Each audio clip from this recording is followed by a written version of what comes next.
Primera Guerra Mundial. Se suponía que sería la guerra que terminaría con todas las guerras.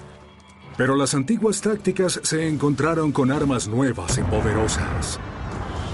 Las primeras armas de destrucción masiva. Los primeros submarinos. Los primeros bombarderos. Y los primeros tanques. Esto definiría a la guerra moderna.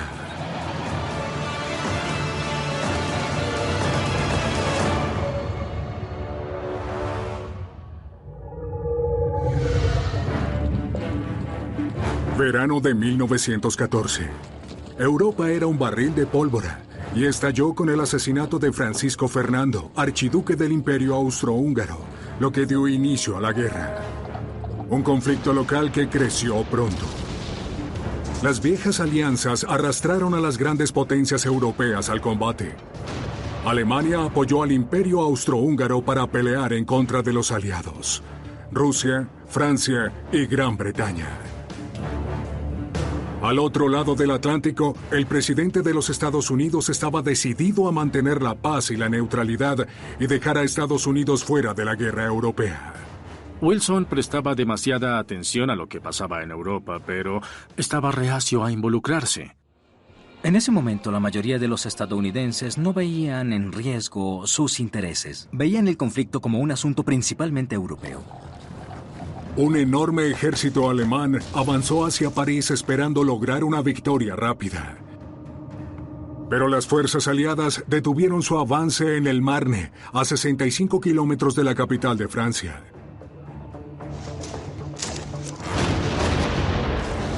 Ambos bandos estaban armados con armas poderosas y modernas: artillería de tiro rápido, ametralladoras y rifles de cartucho.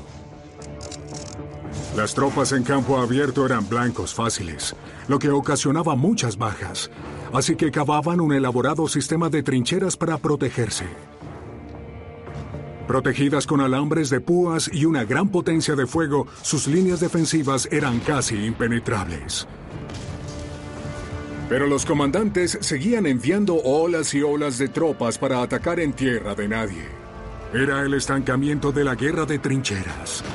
Ninguno de los ejércitos podía avanzar. Las tropas eran masacradas. Ambos bandos estaban desesperados por avanzar hacia las trincheras del enemigo y sabían que la única forma de hacerlo era enviando un enorme número de hombres al frente. Prácticamente era ir directo hacia el enemigo, disparándole y esperar que suficientes hombres sobrevivieran para seguir y así poder llegar al otro lado. Pero hasta los generales sabían que una gran cantidad de los hombres que estaban enviando morirían. No había lugar para rodearlos. Había que hacer un ataque frontal, pero sería un desastre ir contra una ametralladora que puede disparar 600 balas por minuto. Las pérdidas eran impactantes. Solo en los primeros 5 meses, 500,000 de hombres murieron. Con cualquier avance se ganaba terreno, pero casi siempre se volvía a perder en la siguiente batalla. Ambos bandos creyeron que la guerra terminaría rápido, cerca de Navidad, pero lo que realmente pasó fue que rápidamente cayó en un punto muerto en el norte de Francia, donde ambos bandos se enfrentaban en un sistema de trincheras que abarcaba más de 560 kilómetros. Las condiciones para las tropas eran miserables. Si tenían suerte podían refugiarse en los búnkeres improvisados, pero la mayoría estaba desprotegida, mojados, con frío, sucios y expuestos al fuego constante de la artillería. Para los soldados vivir en las trincheras fue una experiencia horrible. El frente occidental es famoso por su clima frío y húmedo, la gran cantidad de lluvia y de lodo. Era difícil conseguir comida caliente y bañarse. Había plaga y ratas. Cuando escribía sobre el frente occidental, el corresponsal de guerra británico Ernest Swinton presenció la carnicería de la guerra en las trincheras. Los ataques suicidas inspiraron una de las innovaciones militares del siglo XX que cambiaría el juego. Me he devanado los sesos para encontrar un antídoto. Una idea vaga se materializó en forma de una máquina blindada y a prueba de balas capaz de destruir ametralladoras y traspasar trincheras. Lo difícil era conseguir o mejorar algo que pudiera reunir estas condiciones. Swinton leyó acerca de un nuevo modelo de tractor usado para la agricultura con tracción de oruga para repartir su peso sobre un área grande y evitar que el vehículo se hundiera en el lodo.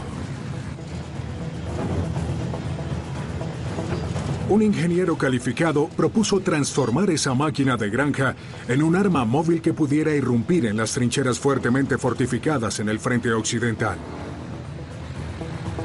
Un vehículo blindado, autopropulsado por bandas, equipado con ametralladoras y un cañón, podría ser enviado a tierra de nadie y aniquilaría los nidos de ametralladoras del enemigo, los búnkeres y las defensas, a un costo mucho menor que el que requeriría una infantería vulnerable.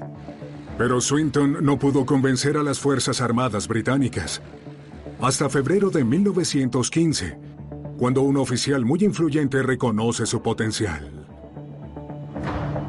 Winston Churchill, jefe del Almirantazgo del Reino Unido. Winston Churchill era todo un personaje. Él pensaba que sabía de todo. A veces estaba completamente equivocado, pero muchas otras veces tenía la razón, y el tanque fue una de esas veces. Churchill los llamaba buques terrestres. Asignó el equivalente a $10 millones actuales para desarrollar esta nueva arma. Trabajando en completo secreto, los ingenieros británicos William Triton y Walter Wilson pasaron 3 meses desarrollando el prototipo de un vehículo blindado que pudiera atravesar terreno irregular y trincheras de 1,5 metros de ancho. Pero las orugas no pudieron con el trabajo. Cuando pasaban por el terreno irregular, las orugas se separaban del vehículo y posteriormente se salían. Wilson y Triton comenzaron a pensar en la solución del problema. Fue cuando tuvieron una fantástica idea. Dejemos de usar sistemas de orugas ya hechos o de otros vehículos, hagamos nuestro propio sistema de orugas. Su descubrimiento, asegurar las orugas al vehículo. Si vemos por dentro, hay 2 rieles guía que fueron diseñados para que un riel interno sostuviera esto. Así se aseguraban de que el plato no se desprendiera del vehículo. Esto funcionaría en el campo de batalla. Armaron los buques terrestres con un arsenal mortal.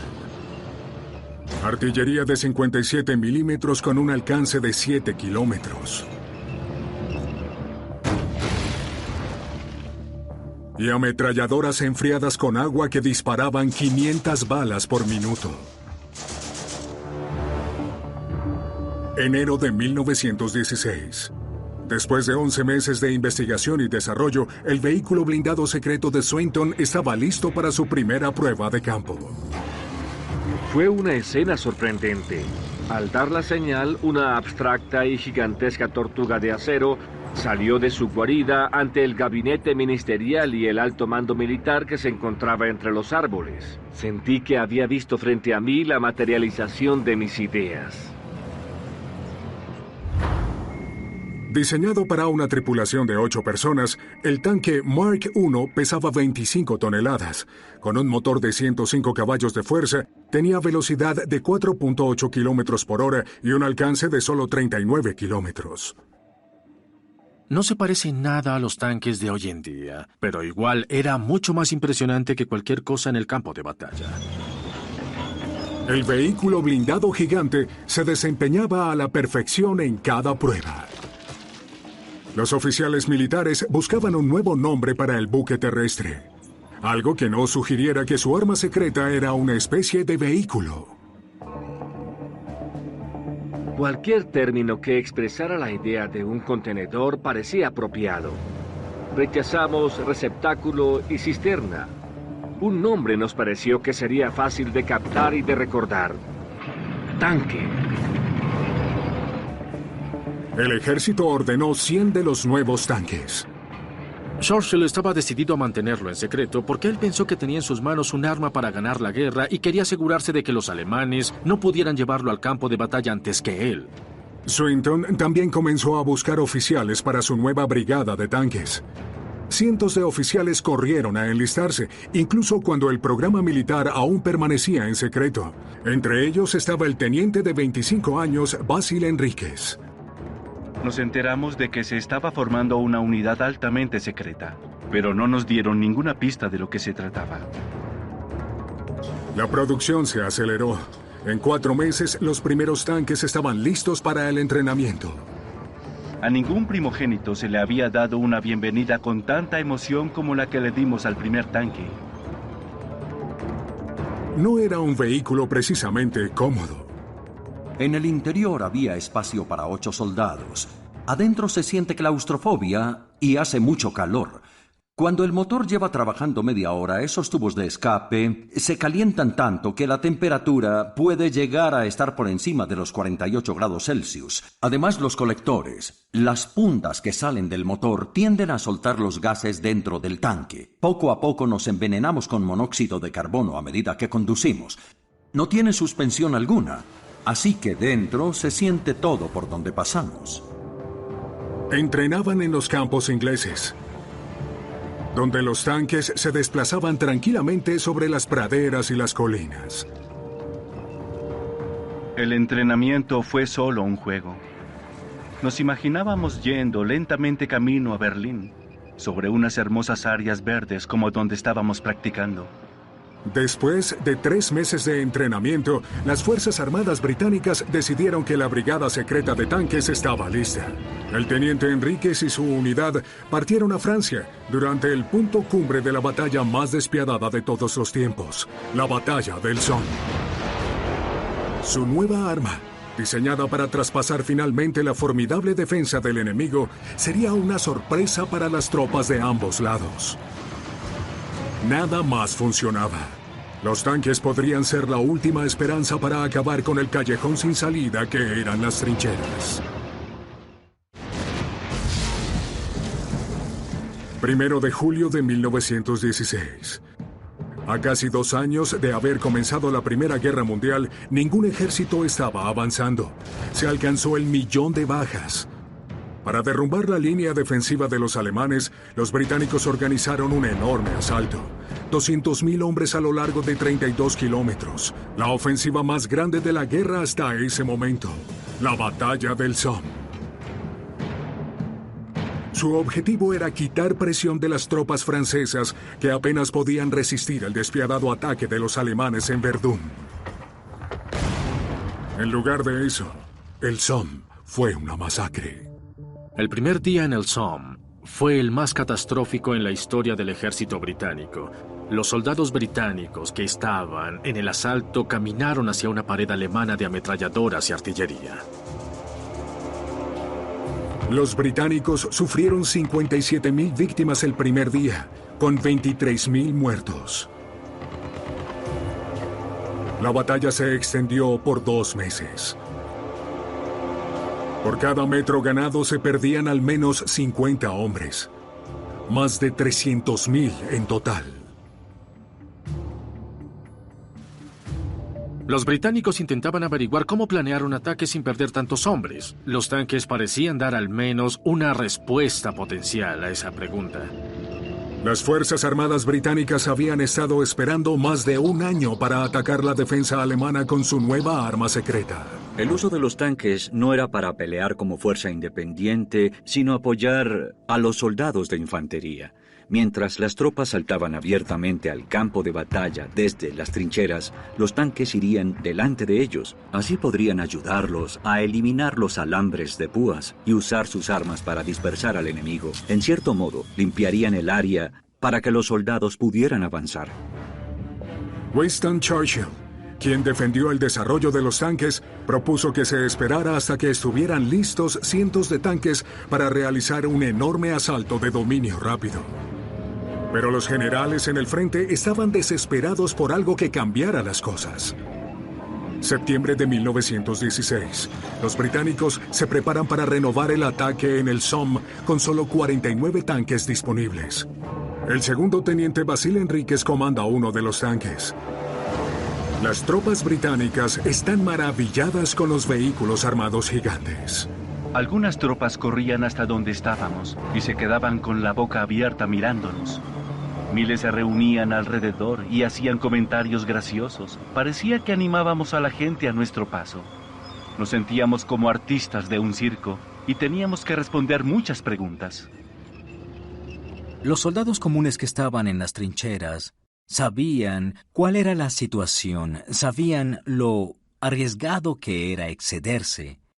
Muchos de ellos estaban esperando ansiosamente nueva tecnología, algún arma nueva que los ayudara a evitar ser los próximos en ser masacrados. Las estrategias para usar los vehículos blindados eran tan nuevas y experimentales como los propios tanques. Cuando el ejército británico intentó crear un sistema para que los tanques entraran en batalla, no supieron cómo. Nadie lo había hecho. Un enorme ataque de artillería ocultó el rugido de 49 tanques que se movían hacia sus posiciones a lo largo de 6,5 kilómetros al otro lado de Flers, territorio ocupado por los alemanes. Después de 90 metros, George se detuvo por un problema en el motor. Luego avanzamos otros 90 metros y nos volvimos a detener, esta vez definitivamente. Él volvió y se reportó fuera de acción y dijo que yo debía ir solo.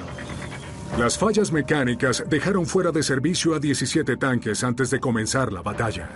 Los vehículos aún no eran confiables. Se tiende a pensar en el tanque como un auto familiar, pero no es así. Uno simplemente se monta y arranca. Los tanques necesitan mantenimiento aún para un corto uso. Se trata de maquinaria y tecnología al límite de sus capacidades. Tenía el motor de un autobús. 15 de septiembre de 1916. 6:20 AM. Se daba la señal de avanzar. La batalla comenzaba. Pero 7 tanques no arrancarían. Los 25 restantes se dirigían a tierra de nadie a 5 kilómetros por hora. Pero el terreno no se parece en nada al campo inglés donde habían entrenado.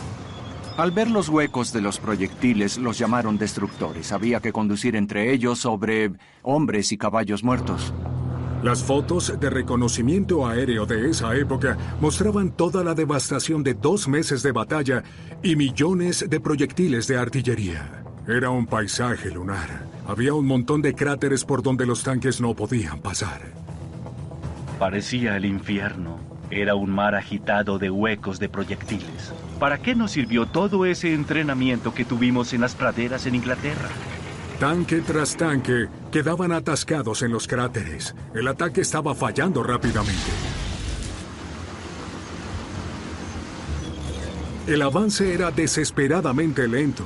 A medida que los tanques se dirigían hacia una inmensa cortina de fuego de la artillería en dirección a su objetivo principal, la fortificada villa de Flers. La unidad de tanques aún contaba con una ventaja: el elemento sorpresa. Las tropas alemanas no tenían ni idea de lo que estaba a punto de atacarlos. Era un chirrido, como un ruido extraño. Un escándalo que parecía provenir de algún tipo de motor. Nunca habíamos oído algo tan siniestro o inexplicable. Lo que las fuerzas alemanas verían luego parecía algo sacado de una novela de ciencia ficción. Uno se les quedaba mirando como si hubiera perdido la capacidad de moverse. Esos grandes monstruos se acercaban hacia nosotros lentamente pero sin detenerse. Alguien gritó: ¡ahí viene el diablo! Muchos soldados alemanes se aterraron y dejaron sus posiciones. El resto lanzó todo lo que tenía cerca a los tanques que se aproximaban. Estuve todo el tiempo con la tapa abierta porque cerrada dificultaba la visibilidad. Pero después de una ráfaga de ametralladora, la cerré muy bien por primera vez.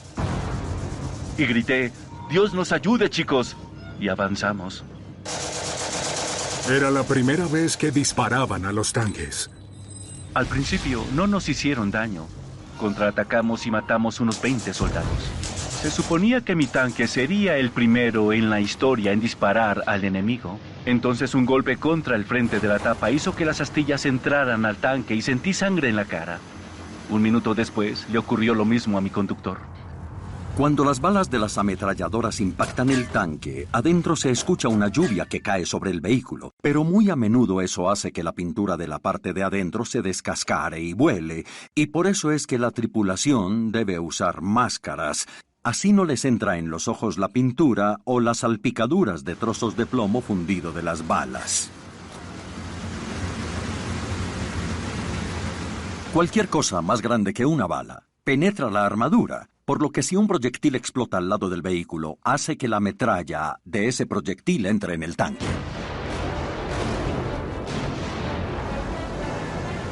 El tanque Roy Reifer llegó a su objetivo, la villa de Flair. La villa era un montón de escombros con los cimientos de unas cuantas casas todavía en pie. A medida que entrábamos, Vista de Águila Bolt divisó un par de ametralladoras alemanas que nos disparaban. 4 disparos de municiones de 6 libras fueron suficientes para dejarlos fuera de combate. Después de atacar durante 2 horas, los británicos tomaron Flair. Pero en el frente de ataque de 6,5 kilómetros, las tropas británicas se encontraron con una fuerte resistencia y sufrieron muchas bajas. La artillería alemana atacó al tanque de Enríquez. Cuando intentaba retirarse por detrás de la línea británica, Enríquez fue herido. No sé cómo logramos retirarnos. Esquivamos los proyectiles de la artillería. Lo que nos salvó fue una mano protectora. En su primera batalla, 17 de los 25 tanques fueron destruidos o se averiaron en medio del campo de batalla. Un avance de menos de 3 kilómetros dejó un saldo de 30,000 bajas. En su primer ataque con tanques, los británicos descubrieron que debían buscar cómo usarlos de una forma efectiva. No podían solo soltarlos. Usaron solo 32 tanques en la batalla de Flers-Courcelette, mucho menos de lo que en verdad necesitaban, y agruparon esa cantidad en 1 o 2 unidades. El resultado, los tanques eran vulnerables al fuego de la artillería alemana. Se averiaban rápidamente y además no eran capaces de escoltar el ataque de la infantería a través de las líneas alemanas. A pesar de la toma de Flair, los británicos no pudieron atravesar la línea alemana. Los alemanes rápidamente reforzaron sus posiciones defensivas. El ataque británico se detuvo, pero los comandantes aliados idearon un plan nuevo y audaz para una guerra de tanques. Un ataque masivo sin cuartel, pero no con docenas de tanques, sino con cientos.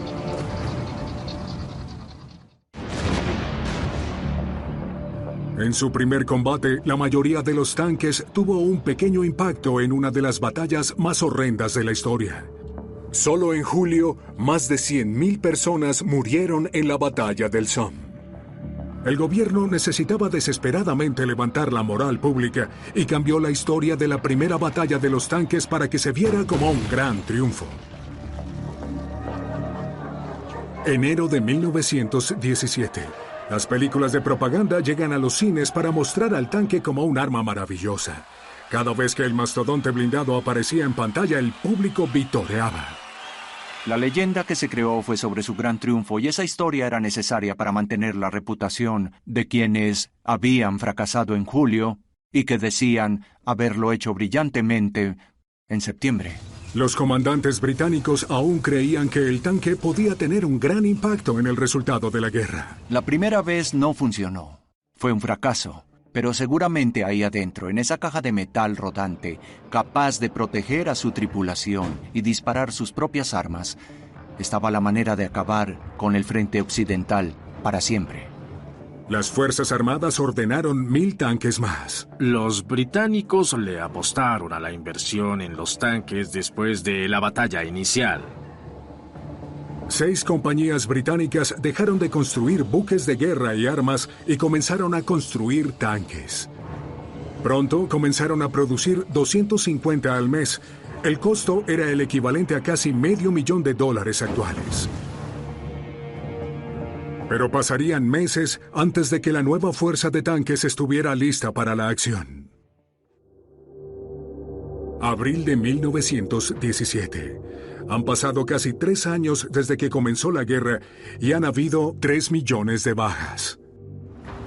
Después de repetidos ataques de submarinos alemanes a barcos americanos en el Atlántico, el presidente Wilson pide al Congreso la declaración formal de la guerra, pero la ayuda de las fuerzas estadounidenses no llegará a los aliados sino hasta meses después.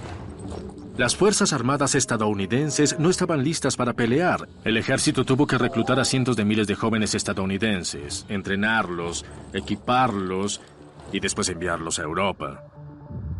En junio, los británicos lanzan una enorme ofensiva. Comenzó la tercera batalla de Ypres. La fuerte lluvia de verano convirtió el campo de batalla en un mar de lodo. Fue una masacre, con más de 200.000 bajas en ambos bandos. Pequeños grupos de tanques entraron a tierra de nadie para apoyar a la infantería, pero no tendrían oportunidad en este inmenso lodazal. Enviaron los tanques al lodo para pelear en esa ciénaga donde se hundirían en el fango. Casi desaparecieron. Los generales alemanes no estaban impresionados con la nueva arma británica. Defenderse de los tanques no era la prioridad. Los alemanes nunca adoptaron realmente el tanque. Ellos produjeron modelos diferentes, pero nunca los usaron de manera importante en una ofensiva estratégica. Después de varias derrotas en el campo de batalla, las Fuerzas Armadas británicas debatían si olvidar el programa o continuar. Pero un grupo de jóvenes oficiales siguieron apoyando a los tanques. Insistían en que serían un elemento que cambiaría la guerra, pero solo si se usaban de una forma radicalmente distinta. Idearon un nuevo plan de batalla para usarlos solo en terreno apropiado y solo en ataques masivos. Julio de 1917. Gran Bretaña crea la primera unidad blindada del mundo, el Cuerpo de Tanques, al mando del general de brigada de 37 años, Hugh Ell. Él y los estrategas militares identificaron un lugar perfecto para el primer ataque masivo con tanques cerca de Cambrai, una ciudad al norte de Francia. Los aliados habían decidido que ese era un posible punto de avance. También pensaron que el terreno sería lo suficientemente seco como para que los tanques pudieran marcar una diferencia y no se quedaran atascados en el camino. Pero Cambrai estaba en la nueva gran posición defensiva de Alemania, la línea Hindenburg. La línea Hindenburg era un fantástico sistema defensivo, muy bien preparado, con enormes fajas de alambres de púas. Concreto, grueso y a prueba de proyectiles. Y dentro de esa posición defensiva construyeron artefactos para detener a los tanques. En las zanjas había una especie de campo minado y rieles de trenes volteados que podían desgarrarle las entrañas a cualquiera. Pero él preparó un nuevo plan de batalla para Cambrai. En lugar de enviar tanques a la batalla con sus unidades de infantería de manera individual, enviarían cantidades masivas de tanques contra las defensas alemanas, como una guerra relámpago antes de la Segunda Guerra Mundial. En óptimas condiciones, esa sería la prueba decisiva para el tanque como arma en el campo de batalla. Una de las cosas que descubrieron los británicos en el Somme fue que los tanques tendían a caer en las trincheras y se atascaban. Y era muy difícil sacar de las trincheras a un vehículo de 25 toneladas en medio de una batalla. Los británicos comenzaron a agregar cosas al tanque para que fuera capaz de cruzar las trincheras. Los tanques contaban con un nuevo artefacto, las fajinas, una tonelada de haces de madera que podía colocarse en las trincheras para formar un puente. Él también puso en práctica nuevas tácticas. No se haría un bombardeo de artillería antes del asalto. La artillería dispararía solo cuando los tanques comenzaran a avanzar, usando el elemento sorpresa para invadir al enemigo en sus trincheras. Era un plan poco convencional. Si fallaba, los tanques serían presa fácil y no tendrían oportunidad de atravesar la línea Hindenburg. 20 de noviembre de 1917. Al amanecer, 476 tanques y miles de tropas aliadas estaban en posición en Cambrai, esperando la señal para lanzar el primer ataque masivo de tanques de la historia. 20 de noviembre de 1917. La Primera Guerra Mundial llevaba más de 3 años. En Rusia, el nuevo gobierno revolucionario firmó un alto al fuego con Alemania, lo que ayudaría a que 500,000 de tropas alemanas se unieran a la pelea contra los aliados en Bélgica y Francia. Cuando se encontraban en un punto muerto a lo largo del frente occidental y la masacre se propagaba, los aliados necesitaban una victoria para cambiar el curso de la guerra y preparar el primer ataque masivo de tanques de la historia para arremeter contra la formidable línea Hindenburg. 476 tanques, alineados a lo largo de 12 kilómetros, estaban listos para atacar al amanecer. Más de 1,000 artilleros británicos estaban listos para apoyar el avance, con 60,000 soldados de la infantería británica que seguirían a los tanques y protegerían el territorio que lograran tomar. Oímos el sonido del motor de los tanques calentando. El primer destello del amanecer fue el comienzo del espectáculo, mientras nos manteníamos expectantes por el estruendo que sonaría detrás de nosotros al final de la cuenta regresiva. Hora cero. 6 de la mañana. Comienza el ataque. Herido en la batalla del Somme, Basil Enríquez era en ese momento un observador para el cuartel general británico. Forcé la vista para ver a los tanques. Al final pude distinguir su forma gruesa, monstruos todos alineados. La artillería de los aliados comienza a disparar hacia la línea Hindenburg. Retumbaron 1000 armas que me cegaron y me aturdieron. Lo único que podía decir era, pobres alemanes. Y con poco aliento, Dios, dame fuerza y valor. A diferencia del campo de batalla pesado y con cráteres del Somme, los tanques avanzaban sin obstáculos por los verdes campos de Cambrai. Veían las iglesias, los cultivos de otoño y los trigales sin cosechar porque los campesinos se habían ido. Era una Francia virgen y verde. Esas unidades alemanas nunca se habían enfrentado a un ataque de tanques y no tenían idea de lo que estaba a punto de atacarlos. Parte de la línea fue defendida por reservistas alemanes. No era un frente de guerra, era un lugar para que las tropas descansaran. El teniente Mesbart estaba preparando el desayuno cuando comenzó el ataque de la artillería británica. Me apresuré. El fuego venía hacia nuestra retaguardia. Los guardias que estaban a mi lado de repente hicieron un señalamiento extraordinario. Sus palabras exactas fueron: «Teniente, algo cuadrangular se acerca».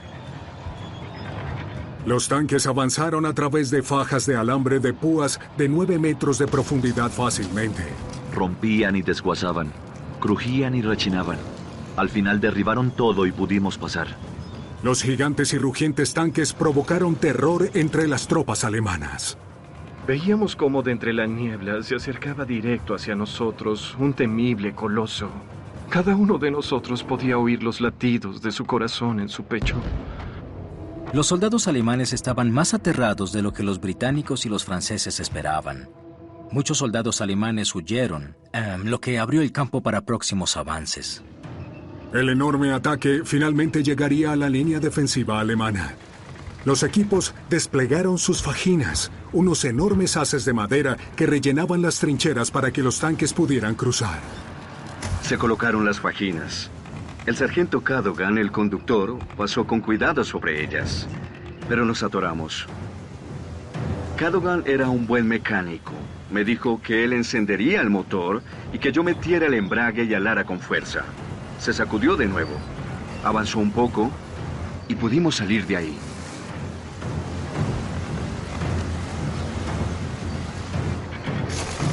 La segunda y luego una enorme tercera trinchera fueron negociadas con éxito.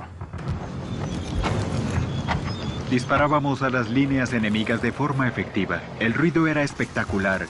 El repiqueteo de las armas de Louis, los cartuchos vacíos cayendo en el piso del tanque. Por primera vez, las fuerzas aliadas cruzaban la línea Hindenburg. El enemigo vacilaba mientras los tanques avanzaban hacia Cambrai. Fueron completamente tomados por sorpresa. Corrían por todos lados con las manos arriba. En Cambrai, los tanques cumplieron con todo lo que habían prometido cuando fueron diseñados.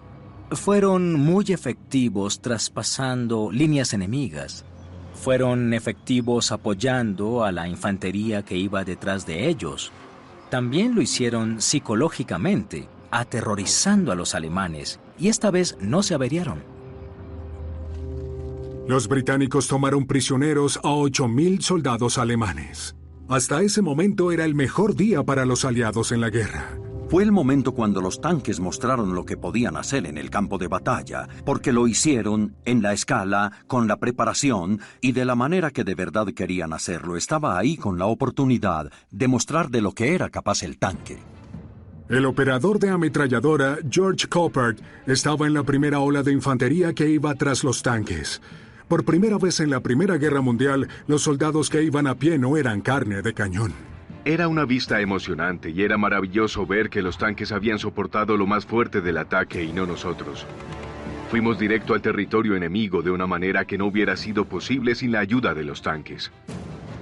La infantería iba detrás silbando con los rifles colgando. En esos primeros minutos alegres les iba realmente bien. Ahora tenemos que viajar 11 kilómetros para llegar a Cambrai. Me parecía que podíamos llegar antes del almuerzo. Pero la batalla de Cambrai estaba lejos de acabar.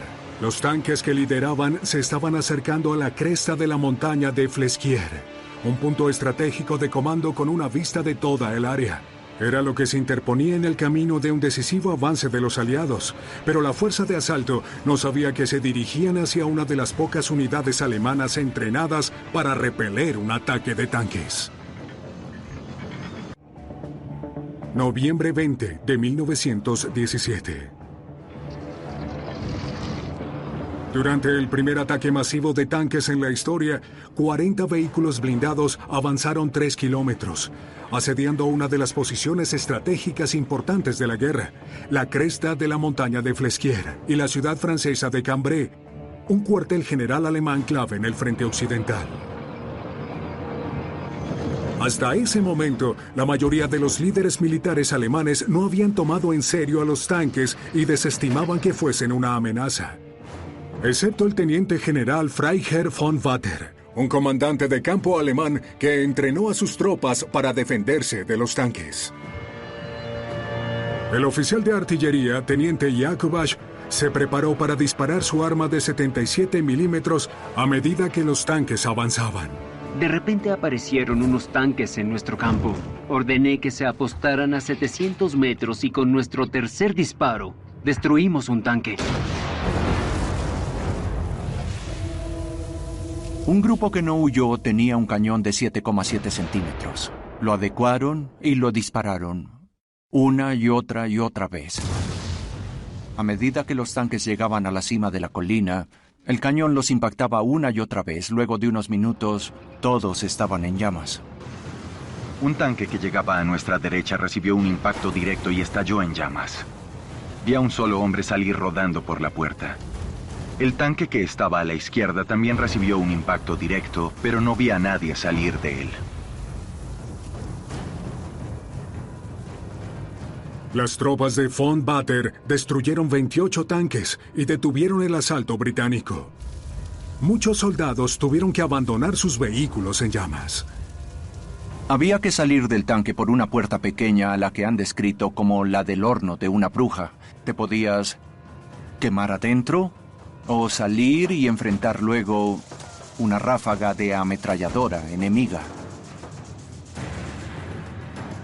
Pero la división de von Watter solo pudo detener el inmenso asalto.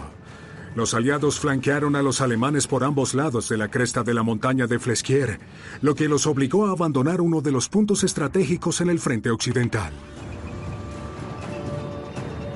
En Cambrai, el cuerpo de tanques encabezó el éxito más grande de los aliados hasta ese momento, el avance de una distancia récord de más de 8 kilómetros en un solo día. Las bajas de los aliados eran pocas. Los tanques habían logrado algo que alguna vez se creyó imposible. Hubo una combinación de tecnología y estrategia brillantemente aplicadas, lo que demostró que la línea Hindenburg era un frágil monstruo de papel.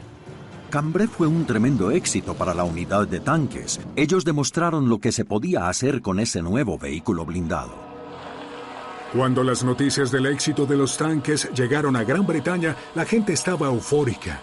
Las campanas de la iglesia sonaban por todo el país. Gran Bretaña celebraba la victoria en Cambrai. 3 años después de que Ernest Swinton tuviera la idea de un vehículo blindado, él vio que su invento fue una promesa cumplida. Nuestra terrible enemiga, la ametralladora alemana, fue vencida después de todo. Le envié por telégrafo mis felicitaciones al cuerpo de tanques.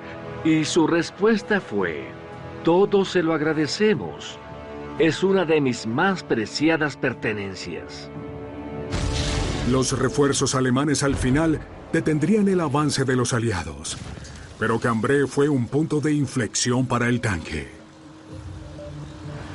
El tanque tuvo un gran impacto en la guerra. Por sí solo no fue un arma que ganara la guerra, sino que formó parte de unas fuerzas armadas combinadas, tanques, infantería, artillería y poderío aéreo. Ese fue el modelo que los británicos y los franceses usaron en 1918 para así arrollar a las defensas alemanas y al final obligarlos a firmar un armisticio. El victorioso avance final de los aliados en la guerra estuvo encabezado por cientos de tanques y tuvo el apoyo de 500,000 soldados estadounidenses.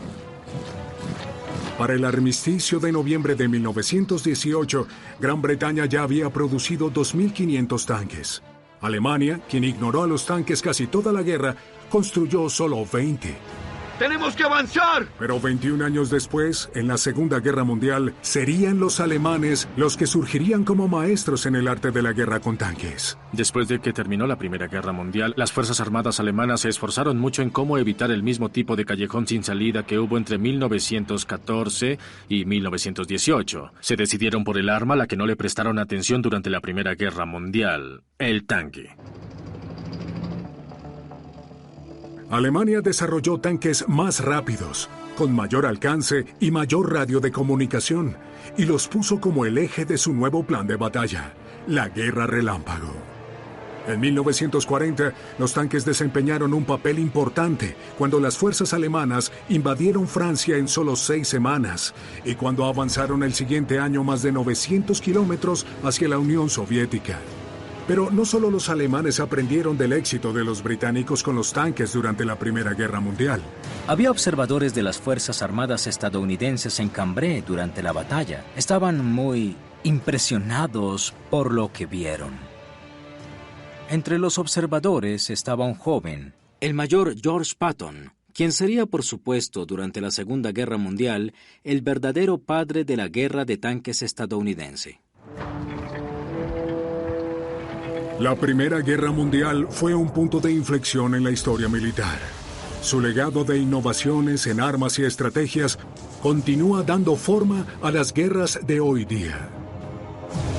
Las tecnologías que ellos desarrollaron, como los aviones, los tanques, los submarinos y la guerra química, fueron usadas por primera vez, promovidas por primera vez, organizadas por primera vez, de tal manera que dejaron los cimientos no solo para la Segunda Guerra Mundial y futuras guerras, sino también para el campo de batalla moderno y el campo de batalla del futuro. Al comienzo fue desarrollado para combatir la carnicería de las trincheras, pero el tanque también fue un arma decisiva en la guerra y una parte importante de todo ejército moderno. Es un diseño básico y principalmente inalterado. El M1 Abrams estadounidense, el tanque más avanzado que se ha construido, tuvo un papel decisivo cuando las fuerzas de coalición derrotaron a Irak en la Guerra del Golfo en 1991. Hoy en día hay más de 100,000 tanques en todo el mundo. Comenzó en los campos de batalla de la Primera Guerra Mundial, cuando el primer vehículo blindado retumbó por tierra de nadie entre las trincheras hace casi 100 años.